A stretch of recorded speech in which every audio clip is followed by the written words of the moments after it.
Hi everyone, welcome back to BohoMystic. My name is Marinelly, and if you're returning, thank you so much. And if you're new here, we'd love for you guys to join the fam.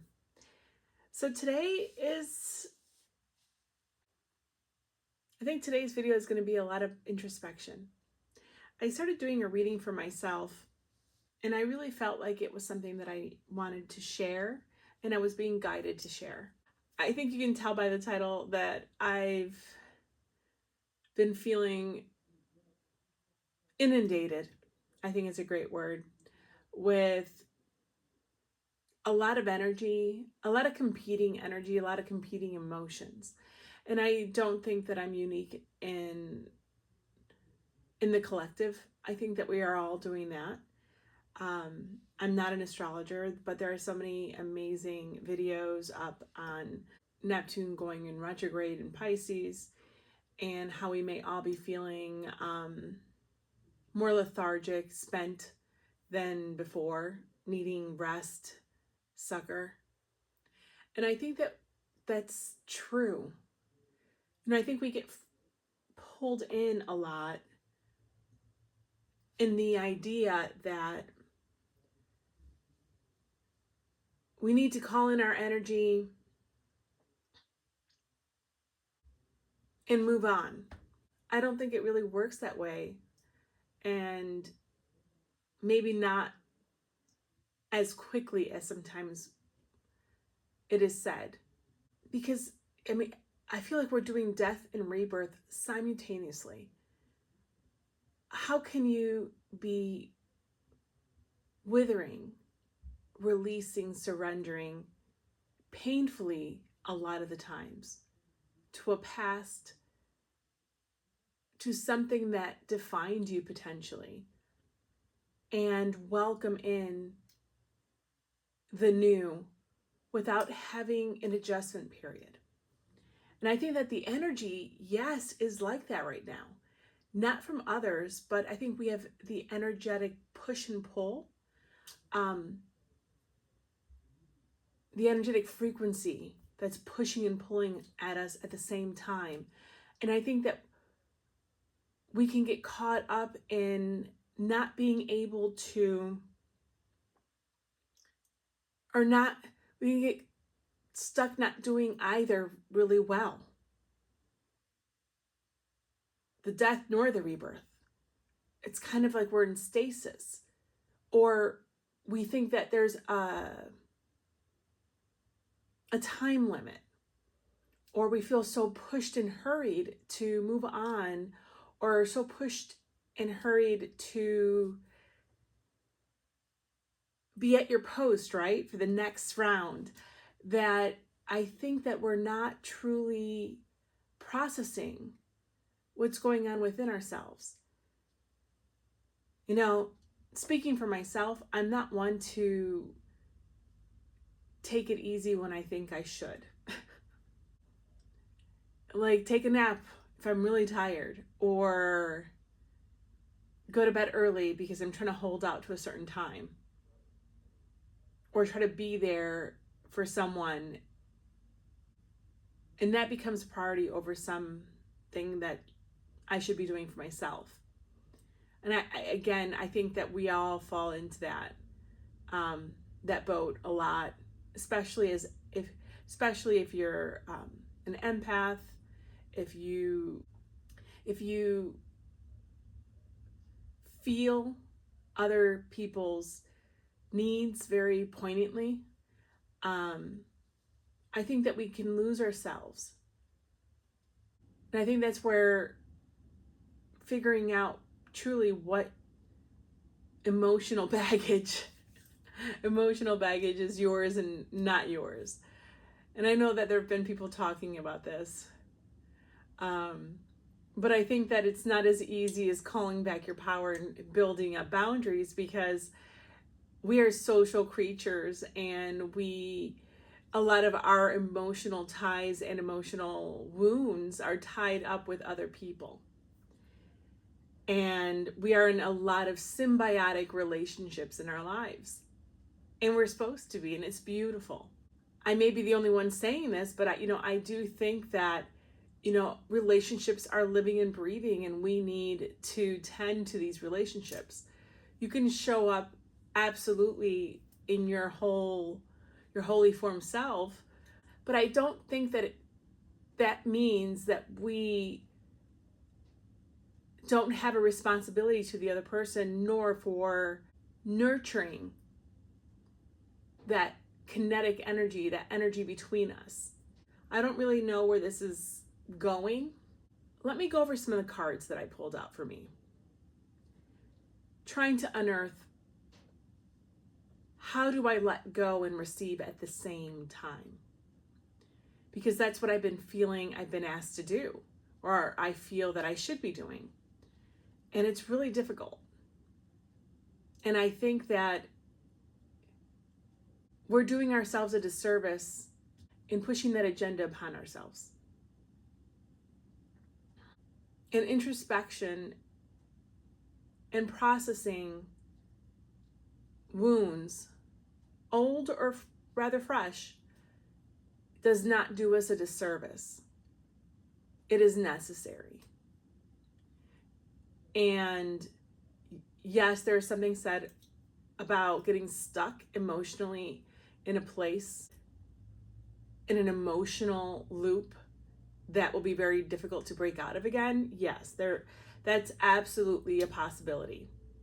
But that should not deter us from processing these extremely necessary parts of us that need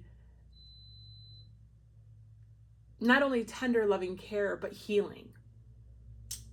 Yeah, that's how I think. So let me go over these cards. I got the 8 of Wands,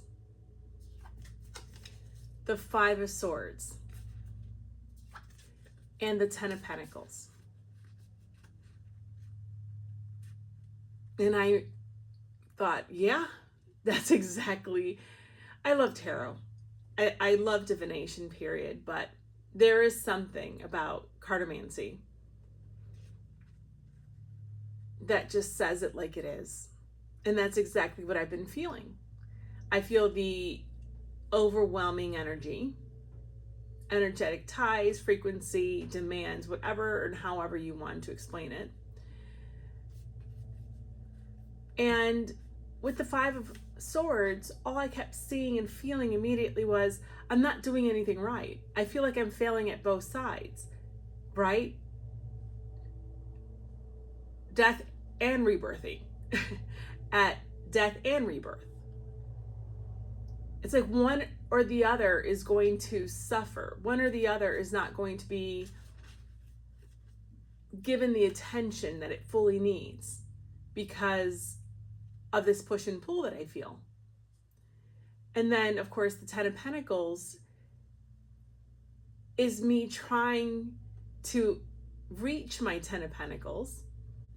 And for me, this is not the financial aspect of the 10 of Pentacles. This is the life that I am meant to build here, to live here with those that I love, with this society, with this collective, in my environment, in my physical environment, on this planet, at this moment in time.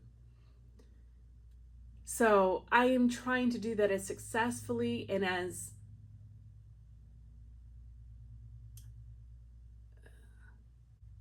light-filled as I possibly can. I don't know what other word to use. As decently and lovingly as I possibly can. So this is what I've been feeling. Absolutely. And then after that, I got the Page of Pentacles,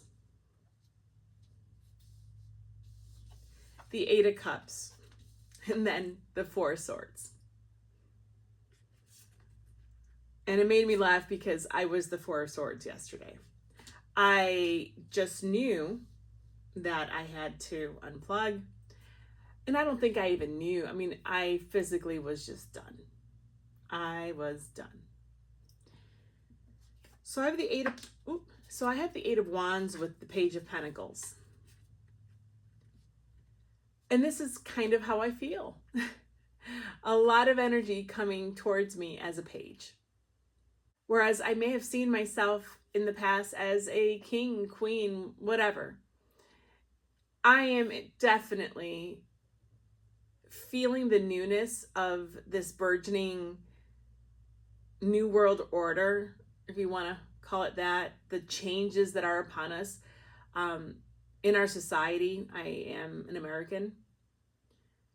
You know, it's a lot. And I feel it's definitely taken its toll on our collective health.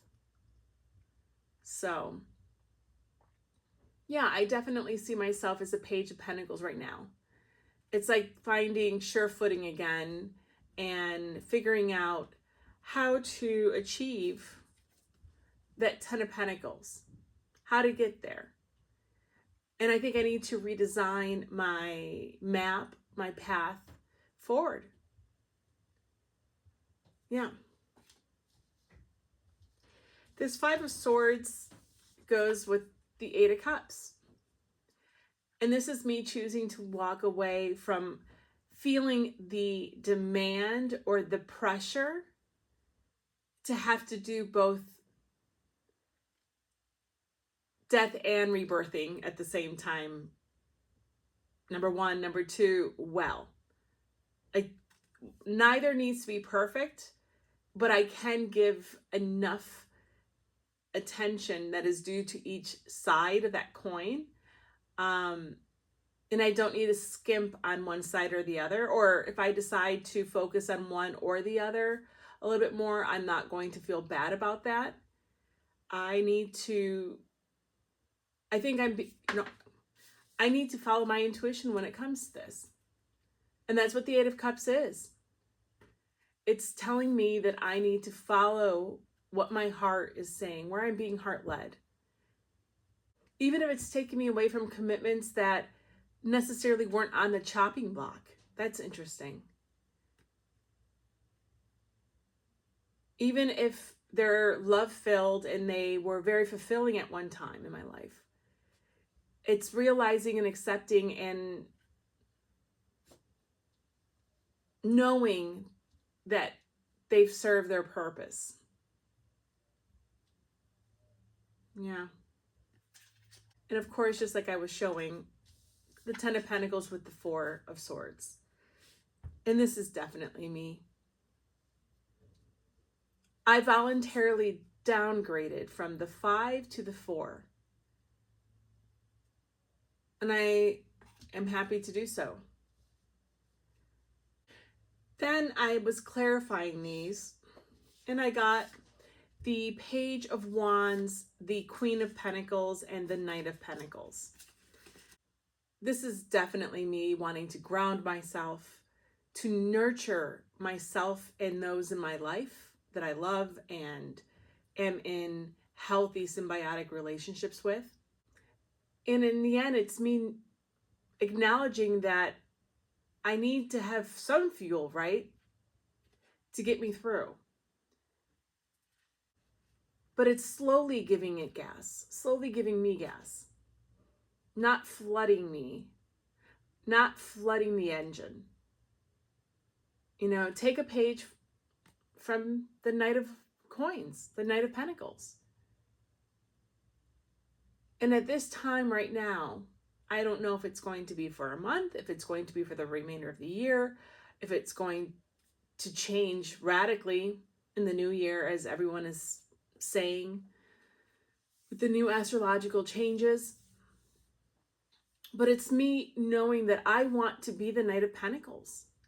I want to be slow and steady, do things right, and do things well, and do things with love and with the proper attention and intention moving forward for the foreseeable future. I think this means me acknowledging so much change in my life. I think this means, and the reason why I'm telling you this is because I think that this will help you then figure it out for yourselves. It's figuring out how self-love and self-care can be set aside sometimes for others. How our physical body speaks to us and requests things from us all the time. And I don't know if we always listen or have difficulty in listening. This body is a gift. And I would hope to continue treating it as such. And heart, mind, body, soul, all of it, it's in tandem with your well-being. It is your well-being. And I think that that's something that I need to focus on. Yeah. There's nothing very specific for me, but I definitely feel like I'm trying to solve for A in a formula all the time. And I don't want to solve a problem.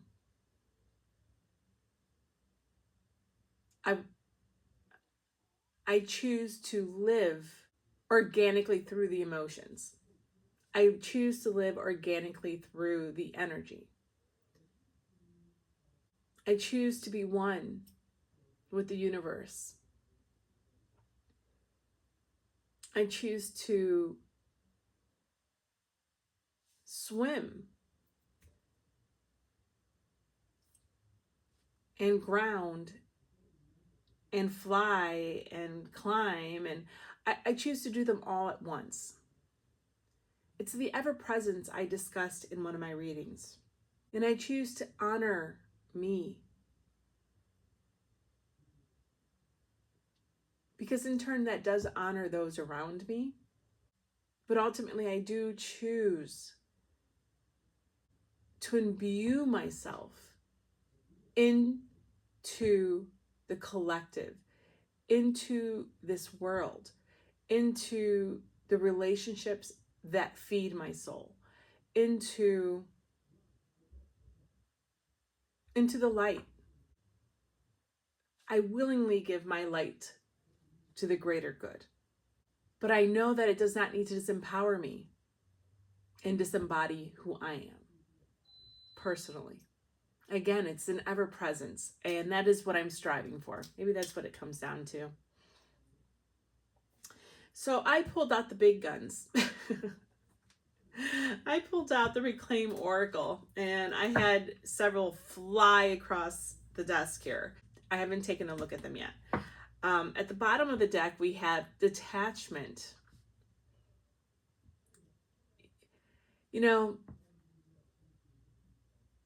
It's this balancing, and maybe it's Libra season that just ended.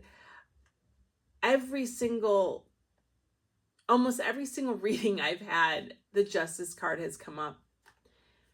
And the concept of balance has come up in oracles over and over again. And it's just, there's a joke that's coming to my mind. It's about finding the middle of everything. And it's me accepting and knowing that I need to detach from certain things, but you can over detach. It's me wanting positivity, but being over positive. It's about finding this equilibrium. And I think I'm a pretty even keel person most of the time. I don't want to get stuck in denying our shadow, but I don't want to glorify positivity. We are meant to be both. We are both. We are. So both sides need our attention and need our love, need our are nurturing.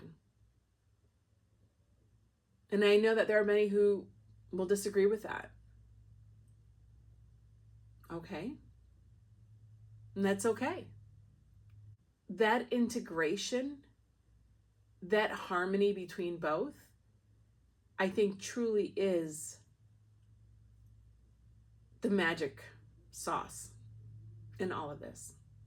So no more feeling rushed to process something. Doesn't mean that you're weak. It doesn't mean that you are starting a cycle again. It doesn't mean that you're not strong enough to understand that. It doesn't mean that you're not strong enough nor prepared to cut that toxicity out of your life. It just means that you are aware enough that it needs to be processed. It doesn't have to be all or nothing. And we can, since we're being asked to do both, grieve and receive. Grieve and receive. There we go. Grieve and receive at the same time. I think that therein lies the answer. We get to grieve and receive at the same time. So maybe that's what it all comes down to. Instead of focusing on one or the other, or trying to control the balance between both, I will let grieving and receiving take its course. Sometimes one needs more attention than the other. And I will let myself flow and be present in both until one doesn't need us. One doesn't need me as much or need my attention as much. It's about picking and choosing and being gracious enough to follow your intuition, your needs, and the needs of the collective. And when I'm saying collective, yes, I do mean putting an energetic frequency of love and light into the world. Absolutely. But I'm also specifically bringing it down to the collective that you surround yourself with. Those that you give your attention to and those that you love. Those that mean something to you and those relationships that need to be nurtured by you in order for you to be successful here in the 3D. So what do we have underneath here? Insecurity.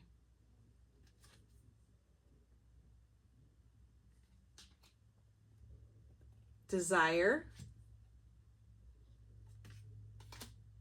Appreciation. And grief. Yeah. Wow. I love how, the Reclaim Oracle is about reclaiming your own power, reclaiming your own autonomy, your own self-worth. And I love how in these cards, it also makes mention, especially with appreciation and desire.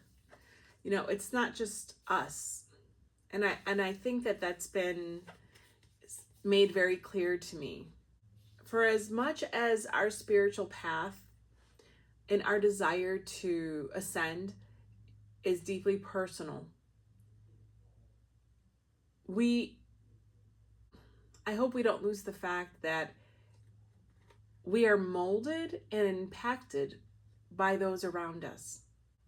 And our spiritual journeys can be very isolating and lonely at times. And I think that's when we need to realize and remember we are not an island unto ourselves. We're not. The tarot goes through it.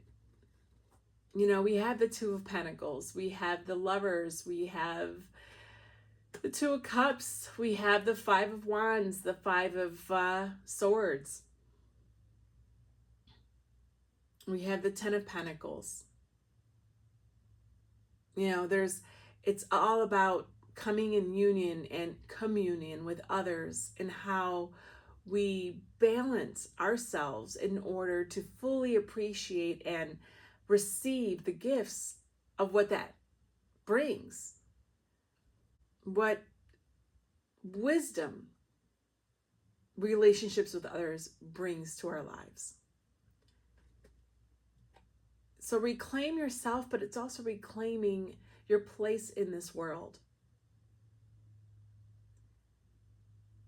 A lot of us in the mystical realms may find ourselves operating sometimes full time, in our crown chakra, third eye chakra, our higher chakras, because we're honing those gifts and those skills. I just hope we don't lose sight of the only reason we have this experience to elevate ourselves and ascend and balance our chakras and have these gifts is because we've chosen to experience life as a human, to have this embodied experience. We can't have one without the other. Not in this iteration, at least. I'm speaking to you that's on your phone, that's on your computer. I'm assuming you're also embodied. We cannot lose sight and smite parts of us because we desire and long to be more evolved. And in truth, the evolution is realizing that. The evolution is living this life to its fullest and reaching that knowing. I did take out an astrology deck. I'm just going to pull something out just to see what comes up.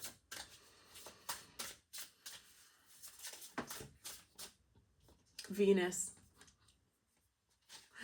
Love is the reason. Love is always the reason. I know I say that so often. I have it in my decks. I mean, it is, I've made mention before how, I've been ridiculed for saying that and believing that love is possible and that it makes the world go round and it is what we're here to do.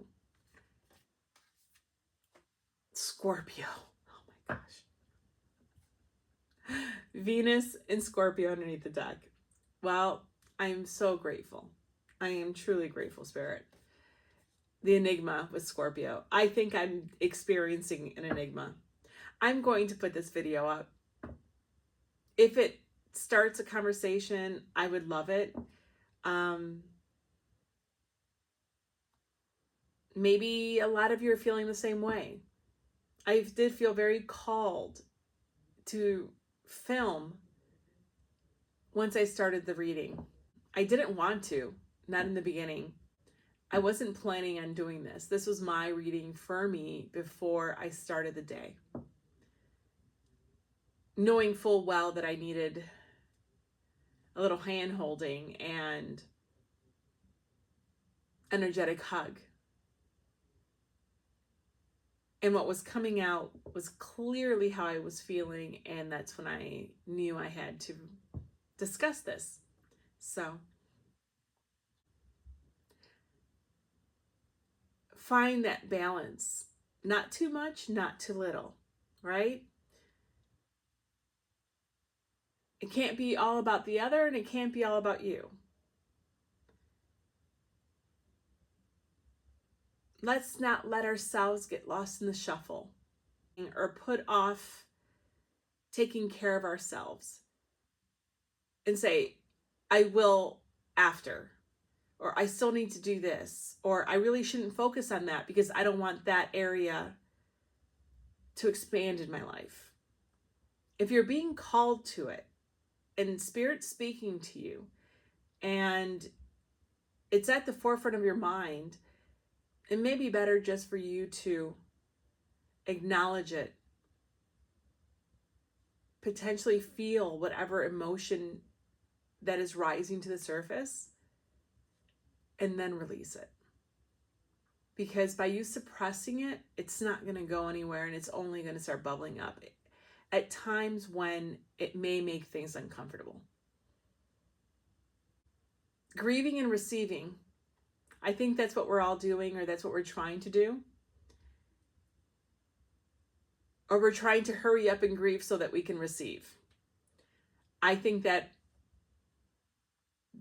can only work so far.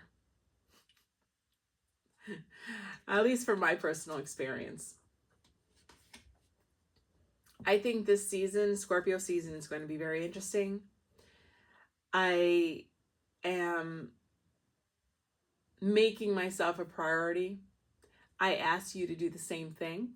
And I also make the community, the collective, a priority at the same time. Ever presence. And I'm hoping that I can do that without feeling like I have to do it, or it has to be structured in a way that will then overtax me or overburden me.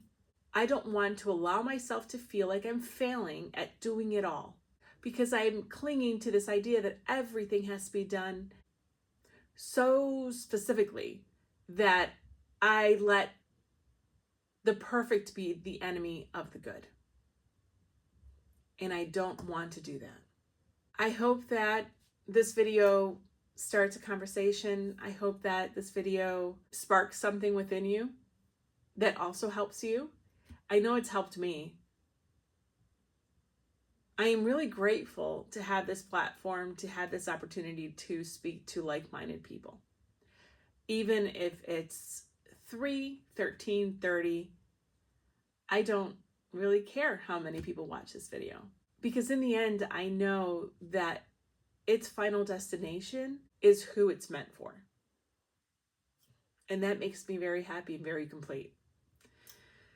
All right, my loves, that's all I have for you today.